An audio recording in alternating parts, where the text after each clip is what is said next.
Silva. Agora sim, podemos começar, passados 5 minutos. Mais uma vez, obrigada pela vossa presença e pontualidade. Meu nome é Ticiane Araújo, sou responsável pelo sistema de gestão da GTI. Estou aqui hoje representando a empresa na dinamização desse webinar sobre gestão de riscos. Aproveito para dar as boas-vindas também ao nosso orador, Paulo Souza, que já de seguida Tá. irei apresentar.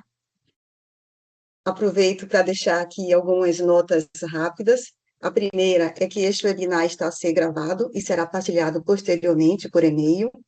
A segunda é que podem colocar perguntas e comentários no chat ao longo da sessão e que serão respondidas ao final, mediante tempo disponível, né? Sobre o nosso orador, Paulo Souza, ele é pós-graduado pela Universidade Portucalense, com MBA e especialização em PMEs, tem especialização em Engenharia da Qualidade e Engenharia Lean.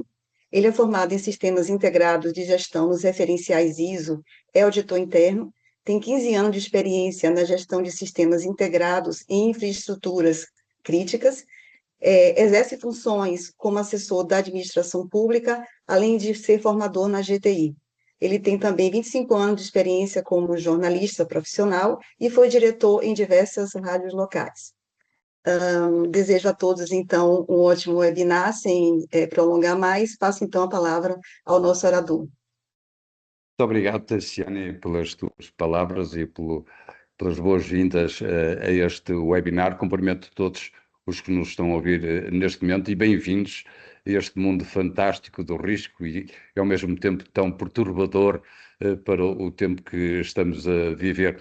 E, de facto, falar de risco nestas circunstâncias é, de facto, um momento não só importante, como também um momento de dificuldade acrescida para todos aqueles que têm que lidar com o risco nas suas organizações. Não só do ponto de vista pessoal, mas também para as organizações que lidam. Queria-vos dizer que, neste momento, o mais importante para todos nós é olharmos para o risco de uma forma global, de uma forma integrada e também, com toda a certeza, por uma forma transversal. E é disso que eu vou aqui tratar neste webinar, um webinar que não tem mais que 1 hora e é importante que ao longo desta exposição estejam atentos, porque eu não vou poder alongar-me muito, mas vou ter a oportunidade aqui de vos falar de uma forma muito resumida de 4 áreas que são neste momento aquelas que preocupam as organizações, os seus líderes e, sobretudo, o setor empresarial, mas também a administração pública. E nós falamos hoje, sobretudo, da confrontação geoeconómica, da aceleração tecnológica, das mudanças climáticas e do capital humano. E vão perceber bem, através destas 2 imagens que eu vou passar, de que é que estamos a falar. O ano passado, o World Economic Forum, no seu reporte sobre aquilo que é a auscultação que é feito no Outlook, ouvidas mais de 10.000 pessoas de diferentes instituições, colocava esta imagem que vocês veem aí do vosso lado direito, o planeta e o sobreaquecimento e ao mesmo tempo o desgelo, como 2 das referências que mostrava que as principais preocupações eram de caráter ambiental. Ora bem, e esta configurava talvez aquela palavra que eu mais gosto para definir o risco em que vivemos, o caos. Mas este ano, e já na passada sexta-feira, saiu um novo Outlook que nos coloca perante o precipício em que o mundo vive, precisamente por causa desse confronto geoeconómico, com as alterações que isto acarreta. E isso sugere uma outra palavra-chave associada a este caos, que é a incerteza. E essa é, sobretudo, a palavra que mais preocupa quem tem que liderar organizações, quem tem que liderar as empresas. E daí que a palavra geopolítica tenha sido substituída por esta palavra geoeconómica, porque de facto as questões que estão a surgir a cada momento colocam problemas muito graves a quem tem que tomar decisões no curto, no médio e no longo prazo. E, portanto, como sobreviver, como viver no meio deste caos, é essa a grande questão que os líderes nas organizações colocam e que, naturalmente, este webinar procura sensibilizar-vos para a necessidade de encontrarmos aqui caminhos, instrumentos, modelos que ajudem as organizações a sobreviver, a viver, mas também utilizando instrumentos que ajudem a ter sucesso, sem perderem de vista a necessidade de minimizarem os efeitos dos riscos que estão sujeitos. Riscos não só externos, por decisões que não controlam, mas também olhando para dentro das suas próprias organizações e perceberem os riscos que elas próprias têm e que podem, com certeza, eliminar ou minimizar. Bom, eu destacava aqui um documento da FERMA. A FERMA é uma grande federação internacional das associações nacionais que lidam com o risco em termos europeus. O Risk Manager Survey, em 2024, já destacava num inquérito feito a nível global o que se poderia esperar a curto e a médio prazo na perspectiva das empresas. E não é muito longe daquilo que hoje nós conseguimos perceber como principais preocupações, e vão ver essa comparação já de seguida. Vejam que os principais riscos já em 2024 tinham muito a ver com as questões do ciberataque, com a incerteza nas questões geopolíticas, a incerteza também no crescimento económico, nas questões de talento, portanto tem a ver com os recursos humanos e também com as questões dos data centers, com as questões associadas àquilo que são as violações permanentes a que todos estamos sujeitos nas nossas empresas altamente tecnológicas que sofrem ataques permanentes. E depois, quando olhavam para as questões do médio prazo, nos 3 anos a seguir, as questões já vêm ao de cima, as questões regulatórias, e lá está a incerteza também geopolítica e depois lá está uma outra questão importantíssima para as empresas que tem a ver com as rápidas mudanças e com a utilização que a inteligência artificial veio colocar como um dos grandes desafios para todos nós, individual e coletivamente. Mas se olharem depois para aquilo que se passa ao nível da perspectiva a 10 anos, claro que todas as questões associadas ao ambiente dominam, em concreto, essas preocupações já em 2024. Mas tudo isto vai mudando rapidamente e, se perceberem, olhando para aquilo que já em 2025 eram as perspectivas a 2 anos e depois no prolongamento a 10 anos, as questões mudam ligeiramente e passou a questão da desinformação a ser predominante nas preocupações das organizações. E percebe-se porque isso impacta com aquilo que é muito importante para quem tem que lidar com decisões estratégicas. Se eu tiver uma má informação ou estiver confrontado com uma má informação, eu posso tomar uma decisão errada. E só depois vem uma questão ambiental, que são os eventos extremos do ponto de vista ambiental. E só depois vêm as outras questões todas que vocês podem analisar no ecrã à vossa esquerda.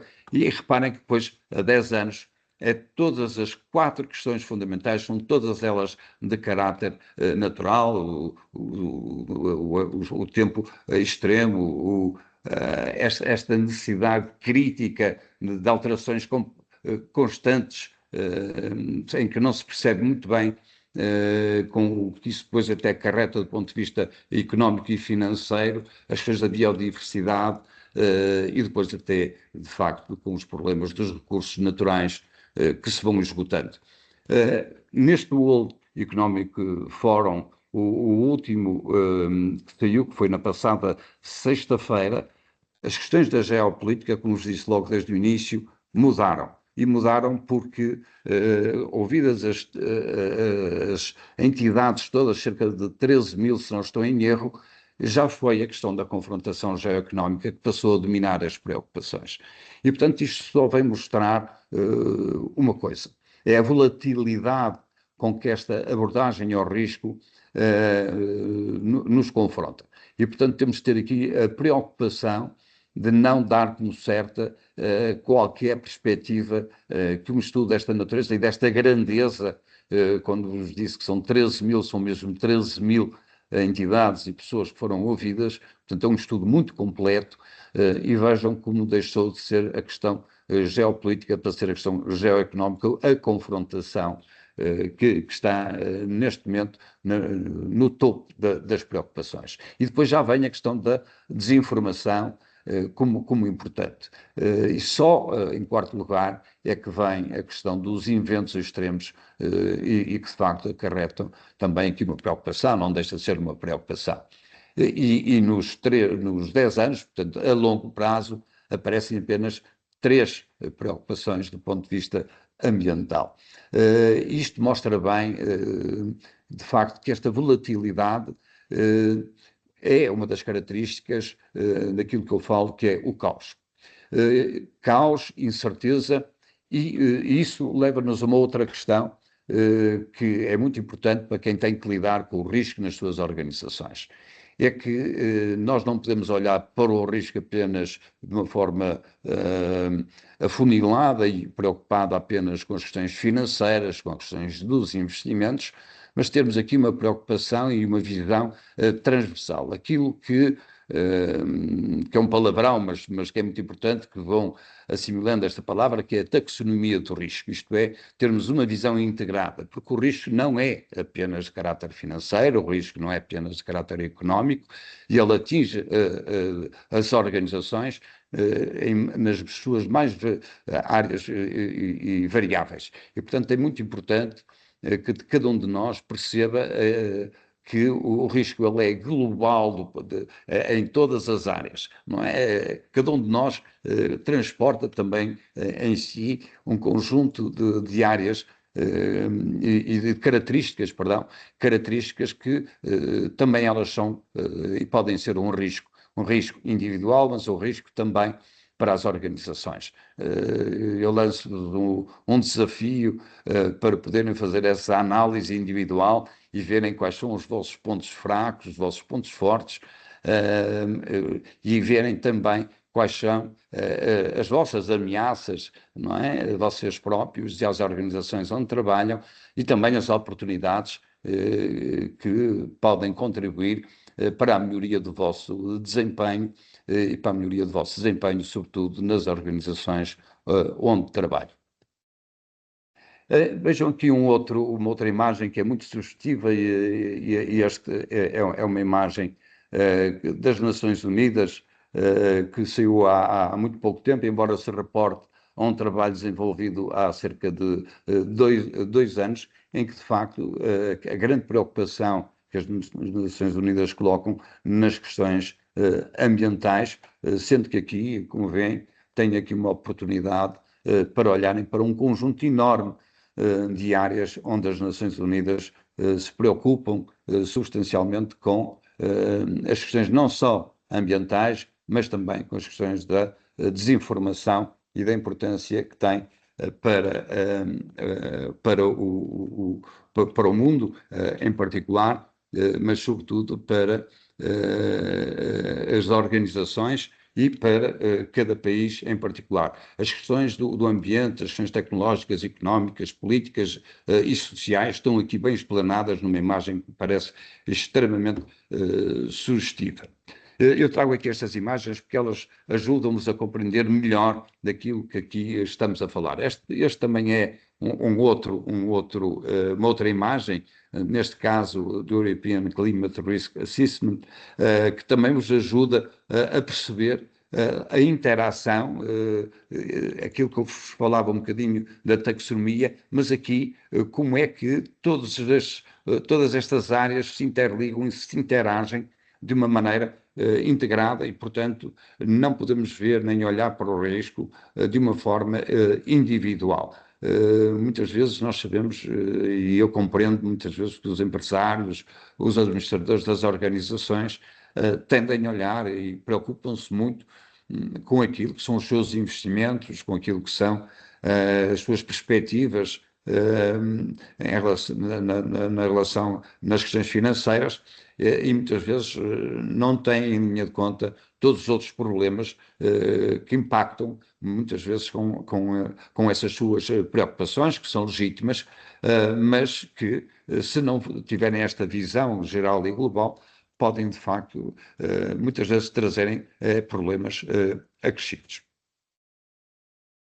Bom, deixem-me dar-vos conta também, já aqui numa perspectiva mais específica e abordando aqui uma área que não deixa de ser importante, que são as exigências da Diretiva Europeia para a Gestão de Risco.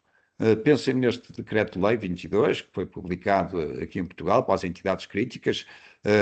Eu trabalho numa área que é uma entidade crítica, que além das exigências de conformidade e das questões de segurança, num cenário de policrise, com estas ameaças híbridas, as disrupções nas cadeias de abastecimento ou a sofisticação dos ciberataques. Há aqui, e é disso que importa falar quando queremos abordar a gestão de risco, quando queremos encontrar aqui um modelo para podermos caminhar neste caos e sobreviver a este caos, que é uma oportunidade para encarar e gerir o risco de uma forma que não seja alarmante, alarmista, mas que nos permita a nós, enquanto responsáveis das nossas organizações, conseguir, de facto, sobreviver e conseguir encontrar aqui instrumentos que ajudem as organizações com segurança a responderem aos desafios que enfrentam no seu cotidiano.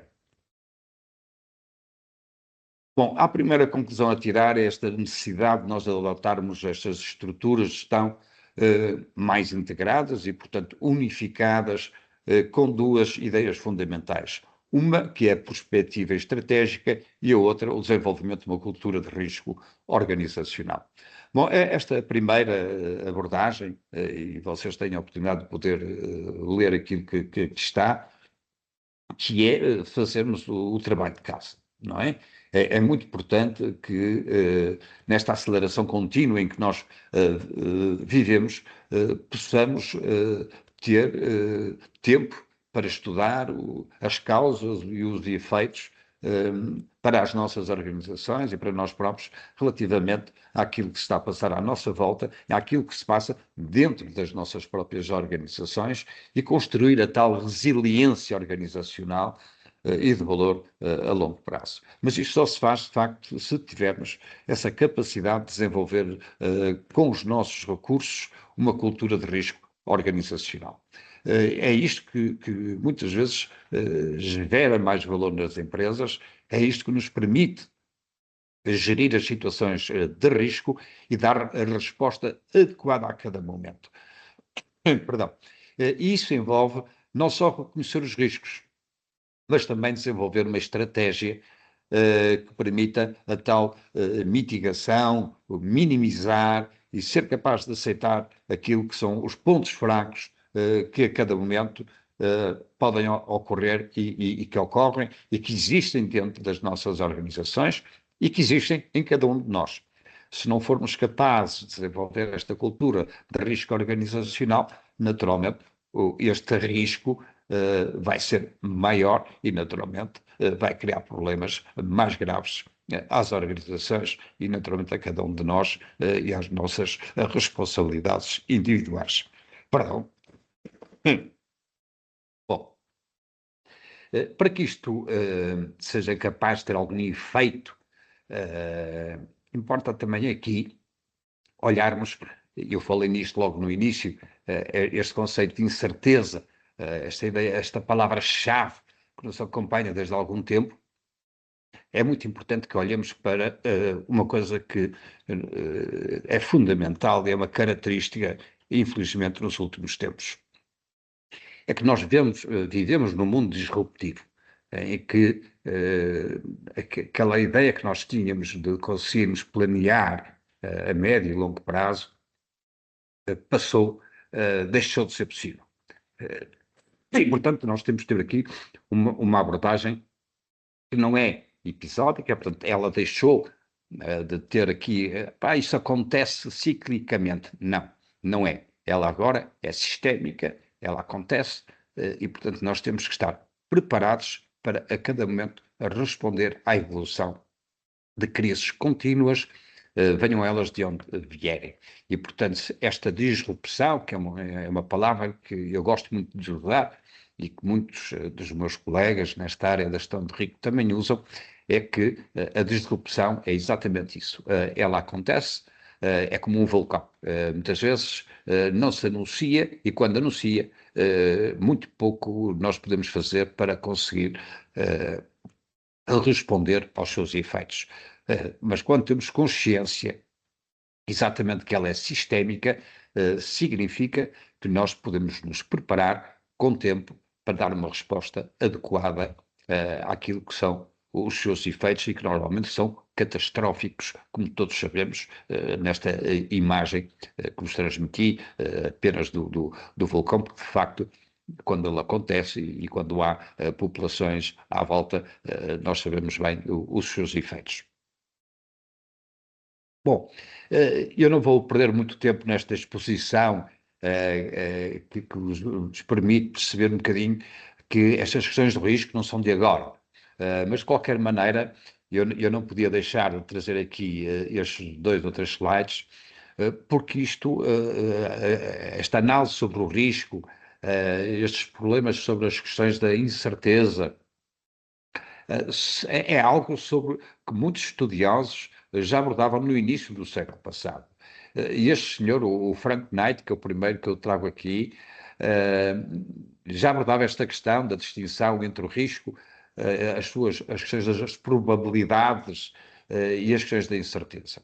E trago aqui este senhor em primeiro lugar, não vou falar dos outros, porque todo o seu trabalho está agora a ser recuperado e este conceito que ele nos traz está agora de novo, os pensadores de hoje estão a recuperar exatamente aquilo que este senhor pensava já em 1921 e, portanto, significa que a importância de nós também olharmos um bocadinho para aquilo que é a história da evolução dos conceitos de risco e de incerteza e das vulnerabilidades, que é também, como sabem, este risco chama-se, o curso que a GTI está a preparar é exatamente sobre gestão de risco e vulnerabilidades, e nós vamos falar muito sobre isso, sobre gestão de risco e vulnerabilidades,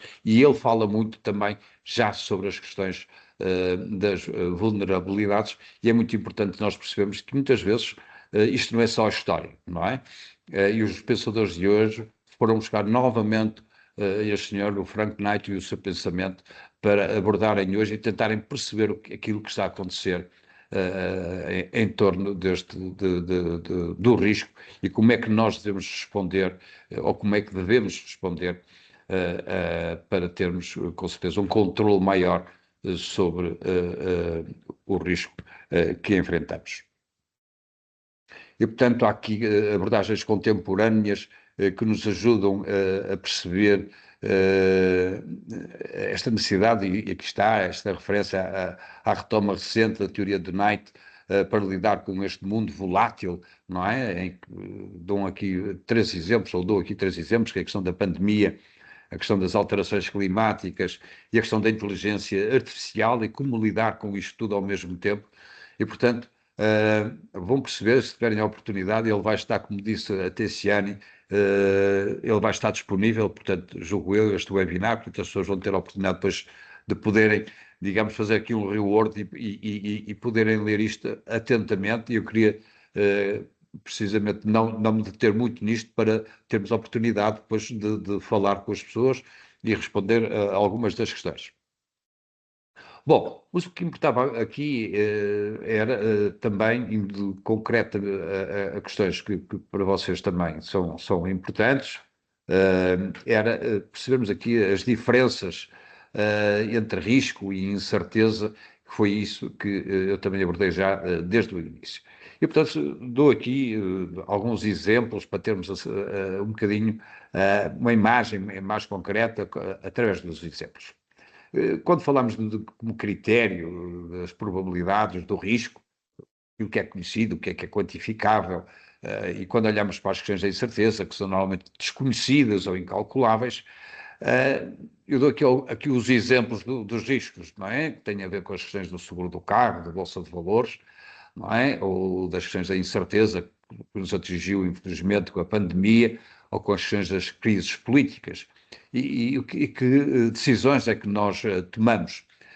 Por norma, quando se faz a gestão de risco, nós aplicamos sempre modelos quantitativos e estatísticos na questão da gestão do risco, e quanto à incerteza, tem por norma a uso da intuição, não é? Ou então são decisões heurísticas, não é? Que procuramos sempre inventar ou descobrir, e aqui normalmente é sempre pelo erro, não é? Muitas vezes vamos procurando descobrir o melhor caminho a partir do erro. E depois a construção de cenários, não é? Que é essencial. No white level do risk management, que não tem a ver, digamos assim, com o uso da ISO, será possível criar cenários com outro tipo de modelos que a ISO não preconiza, portanto, mas que, digamos assim, numa evolução para além da ISO, já é possível criar instrumentos de cenarização que ajudam as empresas a olharem para o futuro, digamos assim, para terem opções, que também são elas opções de risco, com certeza, mas informadas, o mais informadas possível. E hoje esse é o maior instrumento que as empresas podem ter ao seu serviço, que é informação, ok? Informação, se bem trabalhada, gera conhecimento, gerando conhecimento, isso permite às empresas gerirem melhor o risco a que estão sujeitas. Aqui ficam exemplos aplicados à economia e gestão à luz das fontes académicas recentes. Bom, então, um dos aspectos mais importantes para nós sermos capazes, isto é uma avaliação muito breve, mas que se preconiza hoje, eu preconizo isto para as organizações, e nesse curso isto será abordado, que é a integração da modelação na gestão de risco. E o que é isto? Parece um palavrão a modelação, mas não é, mas não é. Ela tem 3 itens fundamentais, que é a questão da avaliação, a questão da análise e a questão da ação.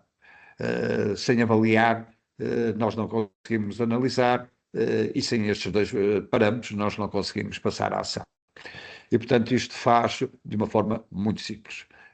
Nós temos um objetivo, que é tentar imediatamente identificar e caracterizar e quantificar ao máximo os riscos potenciais de uma forma abrangente, como eu vos disse, olhando usando a taxonomia, isto é, olhando de uma forma transversal na nossa organização interna, mas também depois de forma externa, utilizando instrumentos de avaliação, fazendo análise SWOT, mas não só, para tentar perceber, de facto, onde estão os riscos e depois, com isso, poder envolver a recolha de dados, que é fundamental, identificar esses fatores e depois, naturalmente, tentar perceber quais são aqueles que impactam com o sistema ou com o negócio e com a nossa organização, como é evidente.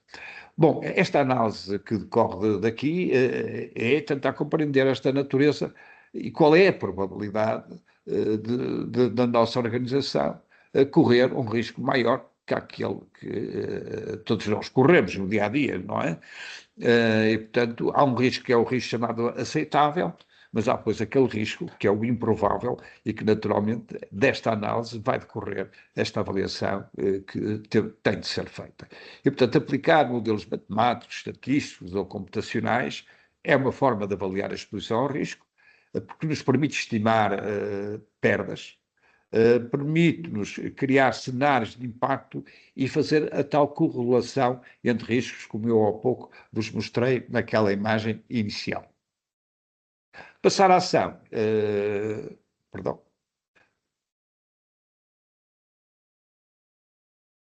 A ação aqui não está, não sei o que é que aconteceu, provavelmente um erro. Bom, mas a ação decorre de quê? Exatamente da nossa capacidade de reagir face a este trabalho inicial, sermos capazes depois de aplicar modelos que nos permita trabalhar constantemente sobre aquilo que nós já fizemos. Se nós fizermos aquela avaliação, se fizermos esta análise, não há nada que nos impeça depois, no nosso dia-a-dia, de ir controlando todo o trabalho já feito. Por norma, o que as organizações têm feito, quando aplicam modelos de gestão de risco, é terem alguém com a capacidade e a sensibilidade para receber os inputs externos e conhecer muito bem a organização para, a cada momento, ir corrigindo aquilo que são os pontos fracos, aquilo que muitas vezes não se vê, mas que essa pessoa é capaz,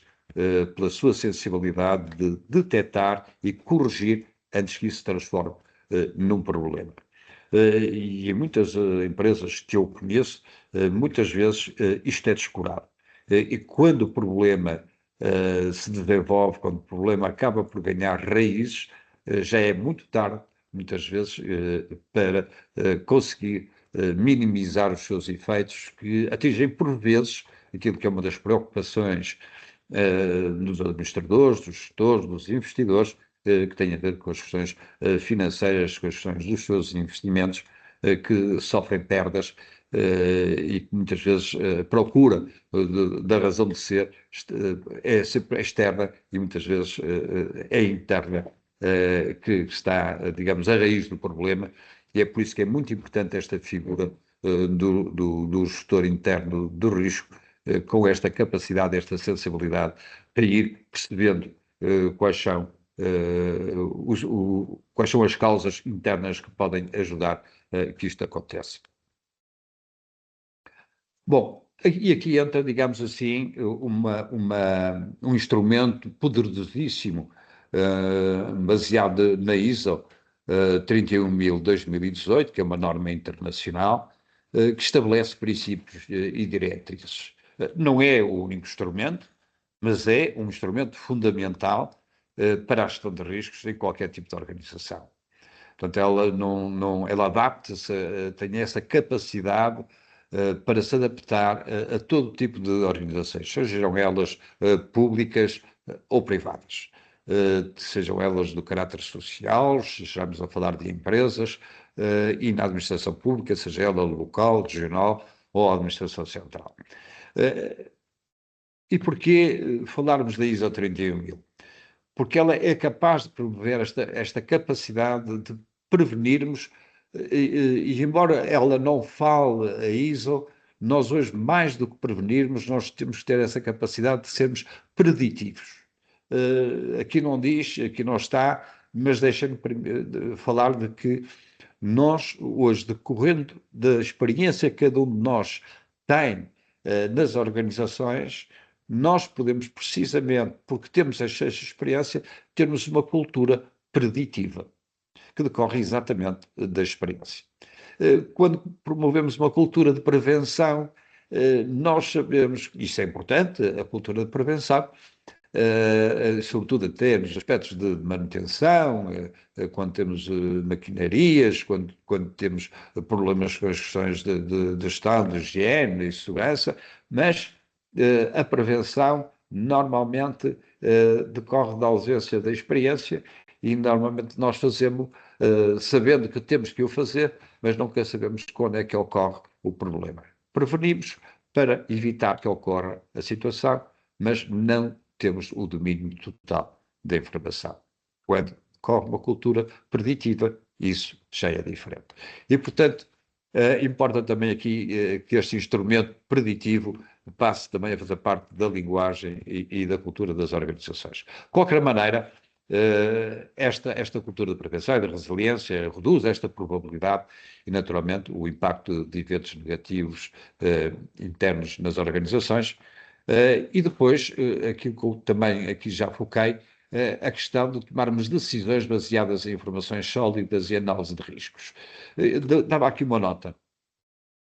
Quem se levanta às 6 da manhã tem a possibilidade de saber o que é que se passa nas bolsas asiáticas. e pode tomar decisões de risco relativamente aos seus eventos, aos seus investimentos.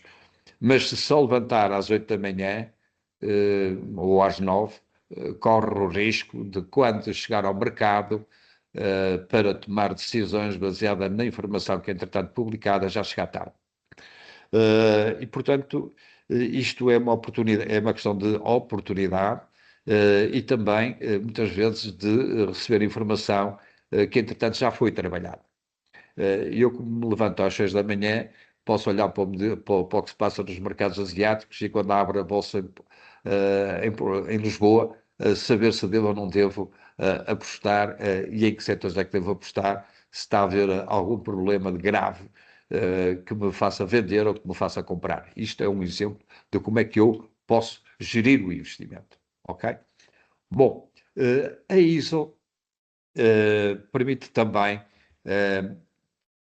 criar confiança em todas as partes interessadas. Porquê? Porque ela é extremamente exigente e rigorosa na forma como não só é implementada, mas também porque dá garantias a todas as partes envolvidas, sobretudo aos stakeholders e àqueles que connosco trabalham.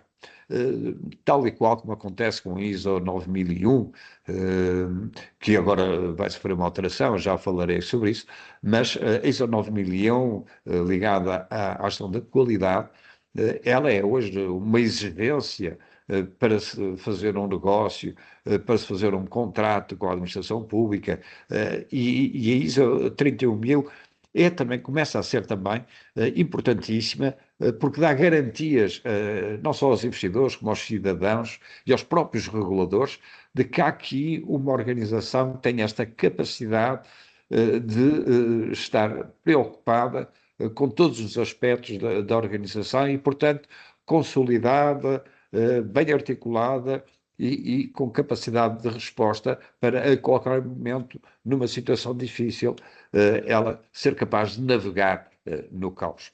E depois porque esta capacidade de ter uma empresa organizada em torno de uma ISO melhora naturalmente a eficiência organizacional, evita as perdas financeiras, reputacionais, operacionais, e portanto daí resulta, digamos assim, a eficácia, que é também um objetivo de quem é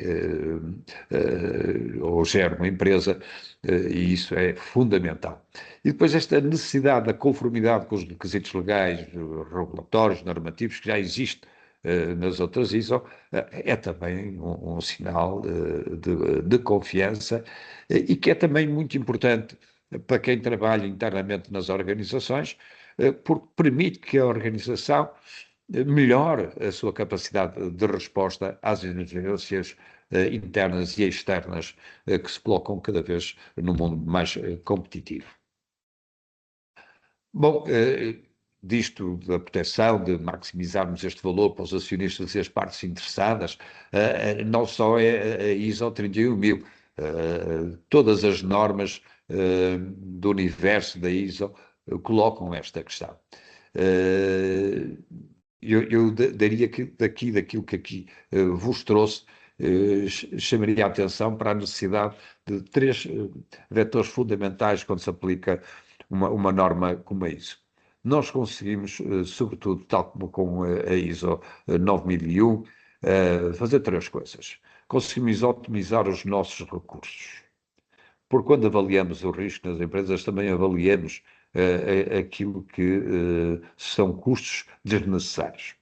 Conseguimos não só reduzir os custos, otimizamos os nossos recursos e conseguimos acrescentar valor. São 3 vetores fundamentais que qualquer empresário valoriza quando se fala na implementação de uma ISO nas suas empresas. Naturalmente que isto dá algum trabalho, mas quando nós dizemos que isto traz competitividade, que dizemos que há aqui uma capacidade de sobrevivência nos mercados cada vez mais voláteis, que esta maturidade da gestão ajuda as empresas a serem capazes de irem para o mercado com instrumentos competitivos muito superiores àqueles que a concorrência tem, e que isso lhes permite também dar resposta a falhas que os outros demonstram e que ele é capaz de as controlar. Ora bem, isto são fatores, de facto, que colocam as empresas e as organizações num patamar invejável quando estão no mercado aberto e competitivo. E, portanto, a ISO não faz só isto, porque tem, para além desta postura de gestão proativa, ela antecipa também muitas das falhas que são reconhecidas, não é? Nomeadamente, e o foco aqui é questões da cadeia de fornecimento, mas também evita as tais perda de clientes e até as paragens de produção. E aí é fundamental implementar os instrumentos que a própria ISO coloca ao longo do documento, ao longo das suas linhas de atuação e que são fundamentais serem seguidas para que, no final, digamos, o produto seja e responda àquilo que são as exigências das organizações. Bom, garantir a boa governança, a confiança pública e a utilização responsável dos recursos, isto é transversal a todas as normas, mas adquire especial importância na implementação da ISO 31000. Há um aspecto fundamental na ISO e que eu aqui quis destacar, que é aumentar também a transparência e a prestação de contas que são fundamentais, nomeadamente quem trabalha na área da administração pública, que é a gestão dos recursos públicos, não é? E a eficiência, a eficácia das políticas públicas, naturalmente que aqui hoje em dia, uma das questões que está no topo das preocupações, sobretudo dos portugues, não é? Que a cada passo são confrontados com questões desta natureza. E lá está a redução dos desperdícios e das irregularidades, e depois o fortalecimento da confiança dos cidadãos. Quer do lado, quer do outro, do público ou do privado, a questão da confiança dos cidadãos é fundamental. Seja que estão à espera sempre que o serviço que pretendem seja de altíssima qualidade, seja porque o produto que estão a adquirir, seja ele também e responda às expectativas que criaram quando o adquiriram. E, portanto, eu dou aqui até um exemplo, no caso da administração pública, não é? Que é um município que aplica a 31.000 para antecipar riscos em obras públicas, não é?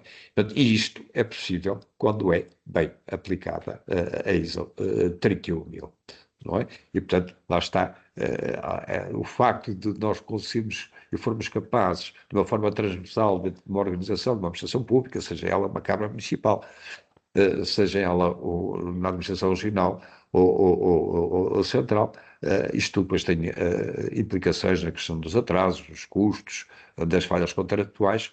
Isto depois ajuda a melhorar os recursos, os prazos e a poupar dinheiro aos cofres, que no fundo é dinheiro dos cidadãos. Bom, então vejamos então como é que isto depois melhora. Porque se olharem para aqui, que é o propósito da gestão do risco, se na iniciativa privada o que se pretende é proteger e criar valor económico e competitivo, na questão da administração pública o que se pretende é assegurar a governança, a transparência e a responsabilidade na gestão de recursos públicos, não é?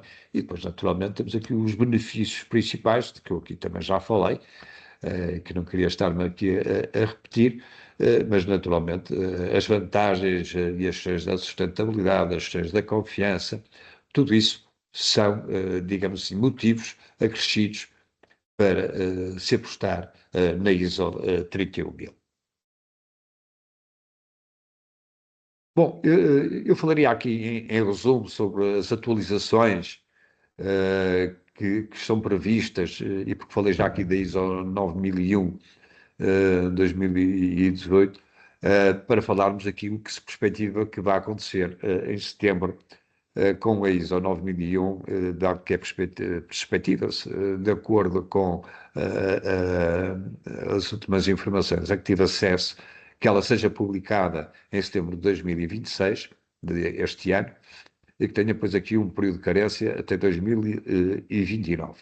Há aqui uma relação, naturalmente, entre as ISOs, aliás, essa relação existe com quase todas, mas era importante fazer aqui os principais focos desta interligação e desta integração entre estes dois instrumentos.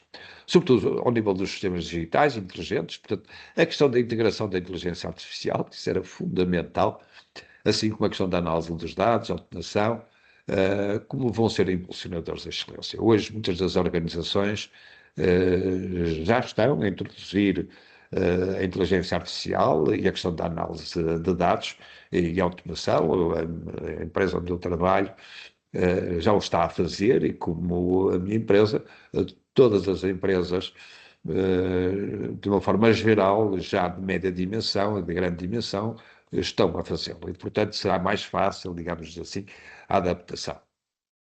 E depois a questão da resiliência e esta questão da antecipação do risco e do desempenho da cadeia de fornecimento. E aqui, como sabem, muito recentemente, quando tivemos problemas na cadeia de fornecimento, com a recente guerra na Ucrânia e da Rússia, quando tivemos um problema no fornecimento de gás, nós tivemos aqui, de repente, começamos todos a olhar para uma realidade a que não estávamos habituados, mas o que é certo é que conseguimos resolver, digamos assim, este problema, pese embora todas as dificuldades que isso trouxe para a Europa Ocidental. E aprendemos todos uma lição. Não é? É que não podíamos depender de um único fornecedor. E agora temos um problema com as questões dos chips, porque estávamos a depender única e exclusivamente de um fornecedor, a China, e continuamos com essa dificuldade, e portanto tudo isso mostra bem a volatilidade e também a dificuldade de haver aqui, nestas questões da cadeia de fornecimento, alguma capacidade de não sermos dependentes de termos um único fornecedor, mas procurarmos aqui outros fornecedores. Mas temos aqui um problema também muito grave, porque nós estamos sujeitos a que, de repente, haja tempestades, haja problemas de alterações climáticas gravíssimos, que possam, como já aconteceu no passado, em que, de repente, nós deixamos de ter capacidade de produção agrícola, por algum motivo, um ou outro alimento essencial na nossa cadeia alimentar, e de repente esse problema, que não é só nosso, é também de muitos outros países na Europa, e ficarmos dependentes do fornecimento externo de um ou outro país. E, portanto, percebemos que isso pode acontecer. Percebemos, por exemplo, que uma greve de motoristas de longa duração, portanto, que fazem o fornecimento entre países, fazem uma greve, como já aconteceu na Europa, e de repente as prateleiras dos nossos supermercados passam a ficar vazias.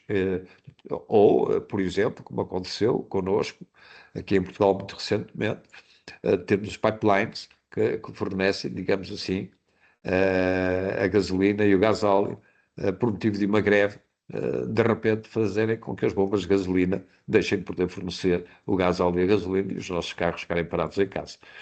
Portanto, todas as questões associadas a estas questões da cadeia de fornecimento têm que ser pensadas e têm que ser encontradas alternativas, e é por isso que também esta antecipação dos riscos é fundamental. Depois as questões da ética e da governança organizacional, portanto, um maior alinhamento da gestão com as expectativas mais amplas do ESG e das partes interessadas, e um alinhamento mais claro com as outras normas, permitindo uma integração mais eficaz dos sistemas. Estou a falar das questões do ambiente ou da segurança e saúde no trabalho. Porque é que a ISO 2026 é importante? Porque ela traz uma estrutura orientada apenas não só pela conformidade, mas porque se posiciona como uma ferramenta estratégica para reforçar a resiliência, a eficiência e a reputação. Eu já falei muito, não queria me adiantar mais. O webinar, todo o conteúdo deste webinar está disponível, como disse a Tessiane. Tem aqui mais informação que vos pode ajudar a perceber um bocadinho aquilo que é a aplicação prática na atividade empresarial, os riscos estratégicos, operacionais, financeiros, tecnológicos e legais. Eu gostaria muito de ouvir algumas das questões que têm para colocar, de modo a que possamos conversar, tirar aqui algumas dúvidas, e passaria a palavra à Tassiane. Sim, Tassiane. Isso, Paulo, obrigada. Considerando que só temos mais 5 minutos, né, conforme previsto no nosso programa. Começamos mais tarde, vamos usar esses minutos. Então, eu, assim, agradeço, né, ao Paulo, nosso orador, pela sua intervenção e por ter partilhado um conteúdo, claro e atual sobre gestão de riscos. E, assim, então, abro para as questões, né, e comentários, para que as pessoas possam colocar no chat, para que o Paulo possa responder. Então, vamos deixar esses 5 minutos agora para que a gente possa responder as questões. Bom, creio que até então não tem nenhuma pergunta ainda, mas Paulo, eu tenho uma pergunta. Muito bem. Quem sabe eu posso provocar outras questões também. Mas, assim, a minha pergunta é assim, considerando que a gestão de risco já é uma realidade fundamentada nas grandes corporações e que, considerando que, em termos globais, as PMEs representam mais de 95% das empresas, né, no mundo, eu diria como pode essas PMEs, né, que são a maioria, que é a maioria, implementar uma gestão de riscos eficaz, sem tornar o processo burocrático e pesado, né, porque a realidade das PMEs é uma realidade diferente. Então, como é que essas PMEs podem implementar um processo mais simples e eficaz? Muito obrigado pela pergunta, porque ela é fundamental. Uma das questões que as pessoas, eu lido e conheço muitos empresários que me têm, às vezes deitam as mãos à cabeça. Ai, qualidade, pá, mas isso é só burocracia. E eu tento desfazer esse mito da questão da burocracia, porque às vezes é verdade que os processos podem ser mal implementados, e quando são mal implementados geram questões que depois tornam muito difícil convencer os empresários sobre o valor de instrumentos como a ISO. E o que eu digo é que a implementação da ISO 31000 não traz nenhuma carga burocrática, pelo contrário. Ela é, sobretudo, o foco dela tem a ver com o desenvolvimento de uma cultura organizacional, uma cultura de risco, não é? É muito mais do que fazermos controle documental do risco A, do risco B, de verificar. Ela não é, o suporte dela não é documental. Não é? Ela já se suporta muitas vezes, para quem já tem sistemas de gestão de qualidade implementados, sabe do que eu estou a falar, mas quem não os tem, eu posso garantir, digamos assim, que na implementação de um sistema de gestão baseado na ISO, ela não é tão documental, ela é mais instrumental, não é? Ela preocupa-se em eliminar, identificar, eliminar e criar condições precisamente para que os problemas detectados não se repitam, não é? Mas que, e esse é o grande segredo, é que uma boa política para o controle do risco das organizações envolve obrigatoriamente a gestão de topo. Desde a gestão de topo à senhora que está na recepção ou à senhora que cuida da nossa higiene e limpeza nas organizações, porque de facto é fundamental que todos estejam envolvidos. Porque todos nós, como eu tive a oportunidade de dizer no início, somos parte do risco, não é? E, portanto, esta ideia da cultura do risco é fundamental. E se todos formos capazes de perceber e entender o significado do risco e as vulnerabilidades individuais e coletivas, nós temos aqui um instrumento muito poderoso que ajuda as organizações, com certeza, a terem sucesso neste caos em que vivemos neste momento. Pronto, Paulo, obrigada. Então, considerando o horário, vamos encerrar, então, o nosso webinar. Agradeço ao Paulo, nosso orador, pela disponibilidade e pela abertura de agenda para a GTI, que possibilitou a realização desse webinar. Agradeço também a participação de todos, né, nesse evento, e vamos enviar a gravação, como já foi dito, por e-mail, assim, convido a acompanhar os webinars da GTI e a inscrever-se no curso, na Nação, inclusive o nosso colaborador, Fábio, já partilhou aqui o link, então, quem tiver interesse em fazer o curso em análise de risco e vulnerabilidades, esse curso está disponível no website da GTI, conforme esse link, e agradeço a participação de todos e até breve nos nossos próximos webinars e nossas ações de formação. Muito obrigada, Paulo, mais uma vez. Então, Muito obrigado, uma eu boa tarde a também. todos. Muito obrigado, eu também, e espero que venham a participar no curso. Muito obrigado. Obrigada, com licença.